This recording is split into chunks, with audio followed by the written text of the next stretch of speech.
So we are here with Chief McBride talking about the budget. Budget is a big word around here this time of year, so we thought maybe it'd be good to kind of key in some things that go on and help and inform the public on what goes on. I mean, obviously, the budget they hear about the budget closer to probably like August, September time when it's there in front of the council, but really you guys start talking about the budget like April time, if not earlier. Yeah, that's correct. So tell me just a little bit about some of the, I guess, just the overall process of the budgets, and then we'll kind of maybe delve into some deeper questions. But when you start the budget, what's some of the first steps that you start doing as far as putting what you're going to submit to the council? Well, I go to each division captain. We have 3 divisions in the police department, and I ask them for input on the budget. And what I ask them to do is consider our role in the community and what our strategic plan is. And so we look for those things that we need to put in the budget that can help us enhance that role in the community. So that's the most important thing, is that we're not just buying fluff, that we're doing things that help us do our job. Everything from keeping this community safe, the equipment the officers need and the employees need. And also there's the community relations, community engagement piece that we need to be aware of as we pull our budget together. So we look at how we can provide the best service for this community most efficiently and effectively. So that's the very first thing that we need to consider. And then those captains send out requests from their staff to get input on what they'd like to see in the budget, what they think is important to support the mission. And so those are submitted, and we usually start that about March, April, and pull that together. And then it's brought in, and I pull all that together. Then I have a discussion with the 3 captains on priorities of budgeting items, and if there's things we can do without, things we need to cut or whatever. And then it's submitted to the mayor for review. The mayor actually goes to the controller's office first. They pull it together, then the mayor reviews it, and each department director will meet with the mayor and the controller, municipal services director, that group of people, and have a discussion about our priorities in the budget and how it meets the mission. And then from that point, at some time, the budget's sent to the council for review. And so the final process is the conversation with full council, and eventually an approval, usually around the end of August, 1st of September, at a council meeting. So where are we at in that process? I mean, it's currently, right now we're in the middle of June, so where are we at in that budget process? Okay, I have submitted the budget to the controller's office, and since that time I have met with the mayor and the controller, people from the controller's office, to discuss our priorities and our needs for our budget. Okay. So what kind of a budget are we looking at right now as far as what you submitted to the mayor? Well, we really work hard to keep our capital and our operating expenses flat, and so that's the goal that we strive for. Sometimes there's things that we just need to replace, and there's some priorities this year of some deteriorating capital items that need to be addressed, and so we've looked at that stuff, and those are added in the budget this year. So it's a little bit higher than last year because of those things, and so the council will have to look at those capital expenditures and make those a priority, considering the income and all the divisions, all the departments in the city, what the needs are. And what is that number though that you're at? Is it like about, in the past it's been about 12 million? Yeah, it's a little over 12 million. It's not at 13 million. Mm-hmm. I think with staffing it was about 12.9 million. 12.9 million. And what is some of the biggest expenses as far as the budget goes? I mean, where does most of the dollar go to? Most of the dollar goes to staffing. It's a little over 90% of our budget is for staffing. And that's a critical issue because we do an evaluation of what our staffing needs are based on the type of calls that officers go to, time it takes, the efforts it takes to do a proper investigation, proper response to the community, and have the information available for successful prosecution. And it takes a large staff to do that because we're needed 24 hours a day, 7 days a week. And so we do a very in-depth study using formulas, nationwide standards to determine what our staffing needs should be. And so there's recommended staffing levels that goes along with your budget for personnel, and that's a big expense, the personnel. And what are some of the other, so is that, so over 90%, that's a pretty good chunk of change, so. Big chunk of change. So, I mean, obviously the other 10% is spent on capital and operations, that type of thing, so. Yes. So a very small amount, it sounds like. Very small amount.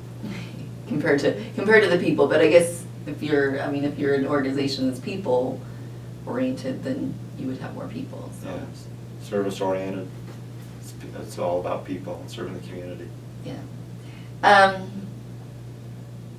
We talked a little bit, I want to kind of go back to budget priorities a little bit, and you talked about how you meet with the captains and try to talk and determine budget priorities. Kind of maybe talk a little bit about some of the priorities that you're seeing this year for this budget.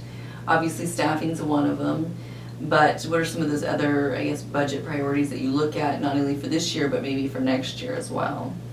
Well, the number one priority after staffing for this year is a records management system.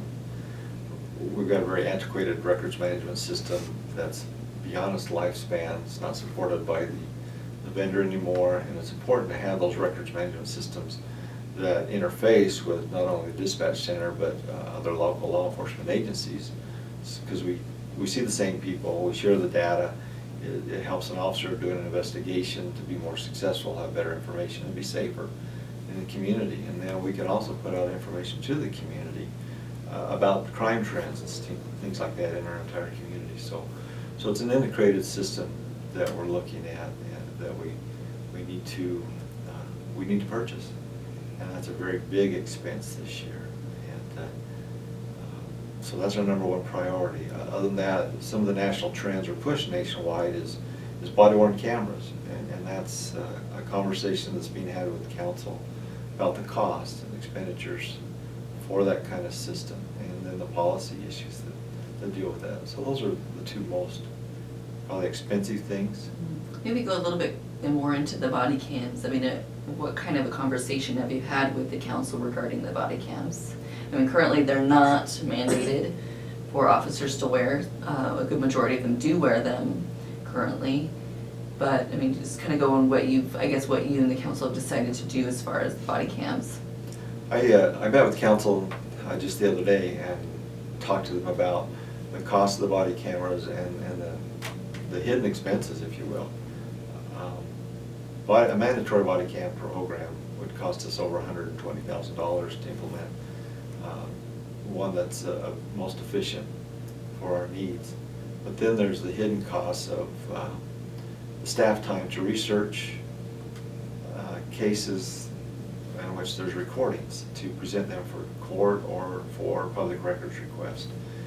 That takes a lot of time, and then it has to go to the city attorney's office for review to see if there's things that need to be redacted, and that takes a lot of time. So we haven't experienced to understand the level of commitment that's going to take. And so right now what the council has asked us to consider is that we just track our current use of those body cameras for the next year, get a better idea of what it would cost for staff-wise, staff involvement, other than just the hardware. So the $120,000, that's just for hardware then, basically, or? The hardware and software. Okay. Yeah. So, okay. So, but then you still have all your storage, storage issues and everything. Okay. So that's something that'll probably be more, as in a couple of years, that'll be more on the table as far as. Yeah, that's more ongoing, looking at the future. Okay. What are some other things that people should know about the budget as far as what's been submitted from the police department? What should they know?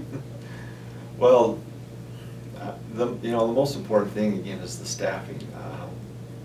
looking at national standards, the formulas we put together, the types of crimes that are going on in this community, even though we're a very safe community, we are really struggling with staffing. And so I've asked for more staffing to not only for the officers to be safer on the street, but so that we can meet the needs of this community. And then the dispatch staffing is, they're very understaffed, and it's causing a lot of strain on all of us, not just dispatch, but the patrol officers, with a lot of overtime going on because of the understaffing. And we just need to address that. So when you say you're going to address staffing, I mean, currently the city IFP, or the city police department is authorized for 87 officers. I mean, Correct. some of that majority is in detectives, some of it's in, you know. But when you say increased staffing, are you looking at actually increasing that number from 87 to a higher number, or? Yeah, I've asked for 3 extra people so we can put some more bodies on the street, officers on the street. Okay, so you're looking at increasing that back to 90 then? Yes. Okay, because at one time it was at 90, but it kind of. And actually it was at 91 at one point. Okay, but in the last couple of years that number had gone down, and so now we're looking at, okay. And then as far as dispatch, we're at what, 22 spots? We're at 22 spots, and looking at that, we should be at a minimum of 24 to staff the 4 positions every hour of the day, 365 days a year. Okay, so then another 2 spots there. But yes, that's what I've asked for. Okay, all right, so, well, in the fact that I guess you're still under 13 million, it's pretty good that you're, but, and so do you have kind of a gauge on what's gonna happen as far as that? I mean, obviously, that's gonna be kind of a big battle, probably with council, to get those extra 5 people. No, I don't have a gauge at this time. Not at all. I just know it's a struggle because, you know, you've got streets that need to be repaired. You've got the safety of the community. You know, there's a conversation about, well, you're getting by without those extra people now, why can't you continue? Well, like I said before, it's causing a lot of illnesses because of the stress and the overtime. And it causes more problems. It's just a revolving door that we just keep building on that overtime. People are gonna probably be curious, I didn't put this question on there, but I just thought about this, Citizens Review Committee. I mean, they looked at the budgets this year, didn't they? Yes, they did. And do you have any kind of inkling as far as what they said, as far as what they're looking at, as far as how our budget's working? That you can say, or? Well, they're still in the final stages of writing the report, but I understand that they are very much in support of the staffing needs. They talk to many of the staff here, and they understand the problems. And my understanding is they're going to recommend that the council support the staffing request, the additional staffing. In fact, they really think we need to do more than what I'm asking for. And you know, there's other things, the body camera, they think that's an important program that we establish on a regular basis, and other things like that.